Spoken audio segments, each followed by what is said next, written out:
Why allow your players to roll if they can't succeed? It's a sentiment that I've seen echoed in the past, but with one D&D's consideration of critical successes for all skill and ability checks, I've seen it used more frequently in the D&D sphere. Most recently, I saw some of you bring it up when I expressed trepidation about the new feature in my latest video. Much of the consensus I've seen online is that a DM shouldn't ask their players to roll for a check if they know that the players can't succeed. And I disagree. While this may be a good rule of thumb, there are scenarios and practical gameplay reasons that lead me to believe it would be advantageous or even better to roll despite the only possibility being failure. And I'm putting that word in air quotes for a reason. In this video, I'd like to make the case for why someone may ask their players to make an ability check even if there's no chance at success. First, let's start with what the book suggests. The DM's guide assumes that you will only make an ability check if there is a meaningful consequence for failure. Additionally, when deciding whether to use a roll, the DM's guide suggests that you ask yourself two things. Is the task too easy to fail or too impossible to succeed?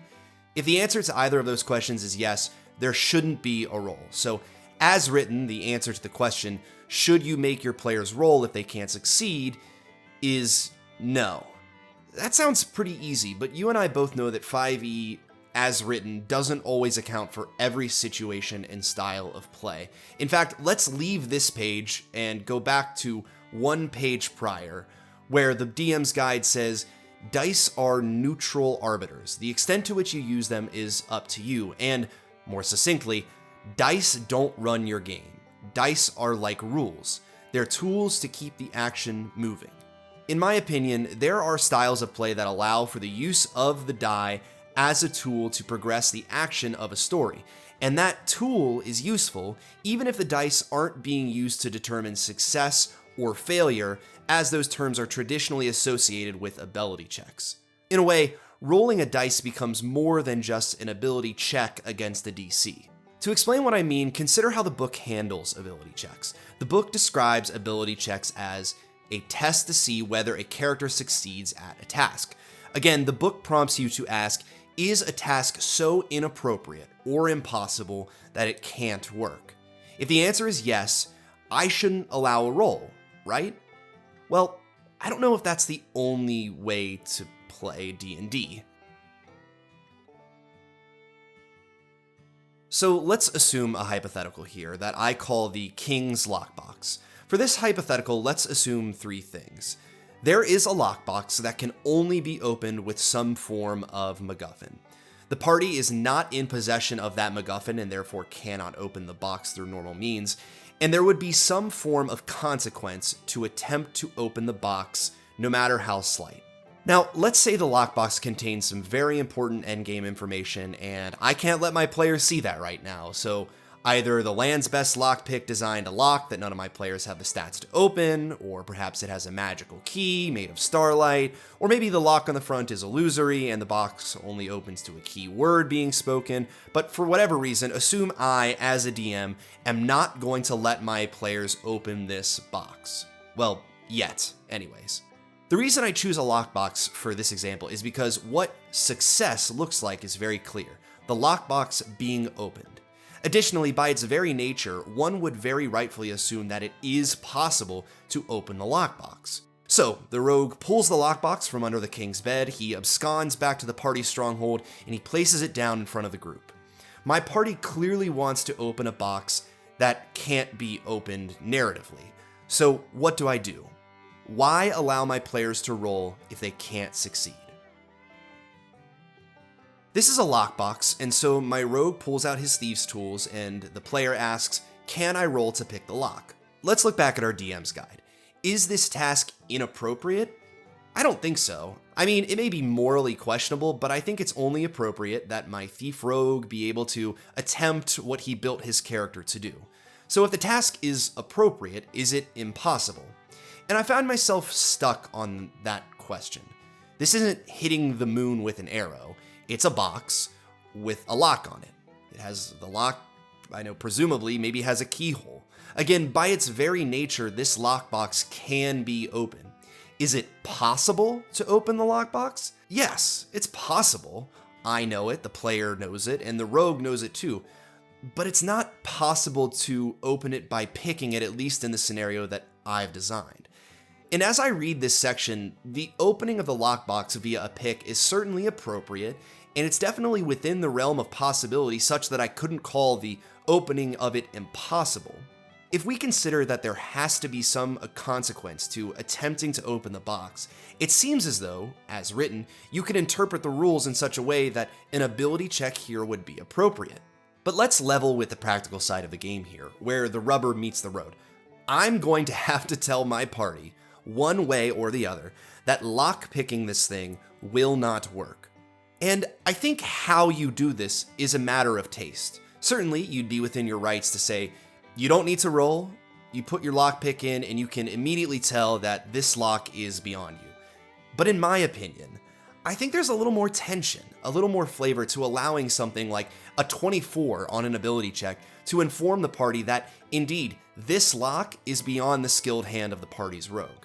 You only get that tension if you allow the roll. So long as the information is still adequately portrayed to the party, I do not see the harm in rolling in this situation, especially because information is a resource to be earned in D&D. If ultimately the party will come to know that traditional ways of opening the box will fail, the amount of their knowledge about the box and its workings can be awarded through higher skill rolls. I posed the King's Lockbox question to my Twitter followers, and a great deal suggested allowing an intelligence check of some kind to find out the information about the box, rather than allowing a check to open the box. But, and this is important, functionally, I don't see the difference between information being acquired via an investigation as opposed to lockpicking. The information could be portrayed through both. It's just that we consider a 24 Arcana check to learn that information a success, and a 24 lockpicking check to learn that information a failure. But both fail at opening the box, and both can succeed at giving you the information you need. So why allow one but not the other? When asking why allow your players to roll if they can't succeed, you need to be clear about what success looks like in this game. For me, success can take many different forms, including learning something about the way that the world works. They say that failure is the best teacher, and in a world where it's important to have knowledge, it seems to me that allowing you to roll for the level of knowledge you could obtain from a quote-unquote failure is worth allowing that roll. After all, the rogue failing to open something on a higher check tells the players much more than, say, the barbarian failing on a lower check. Which brings me to my next point. The DM's guide states that a roll should be called for only if there is a meaningful consequence for failure. If Bazangas, the level 20 Berserker Barbarian, wants to throw the lockbox against a wall, heedless as to what may be in the box, I'm going to allow the roll even if opening the lockbox isn't possible through that method. Why? Because sometimes a failed ability check has different consequences depending on the degree of failure. While I think many other systems do degree of failure better, the improvisational nature of D&D allows for a degree of failure, for the consequences to an action to be determined by the roll. As stated previously, the dice are a tool to help progress the action of the story. If my barbarian rolls high enough, he may damage the contents of the box with his reckless throw, albeit learning how strong the box is in that process. It's in this way that the dice are a great tool to influence me on how I might narrate a specific scenario. A 15 Arcana check, a 30 History check, a 7 in Athletics, a 24 in Thieves' Tools, all of these are useful to me as a DM in determining what my players know about this lockbox, whether that's a degree of success or a degree of failure. So why would I allow the intelligence checks, but not the strength or the dexterity? I think that shutting down rolls where there is no, again, quote-unquote chance of success inhibits a really useful tool in storytelling. And for that reason, I like to allow those rolls. So, why allow your player to roll if they can't succeed?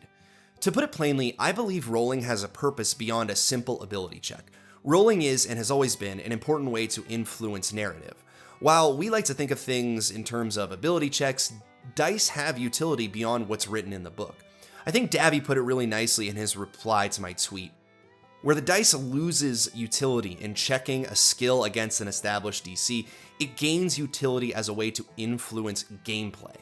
Ultimately, this is all a matter of taste, but in my opinion, rolling in these scenarios presents you with more insight on how to DM, while ultimately providing the same amount of meta knowledge to your players. By looking at ability checks as merely a number to beat, you limit the potential utility of the die. It's by accepting the possibility that you open yourself up to a broader style of play. Thank you all for listening. I wanted to say thank you. We just hit 3,000 subscribers. YouTube is a hobby for me, so I really appreciate the support you all have shown. I'll continue to try and make good content for you as we go along, and stay tuned because I have some big announcements coming in the next month or so.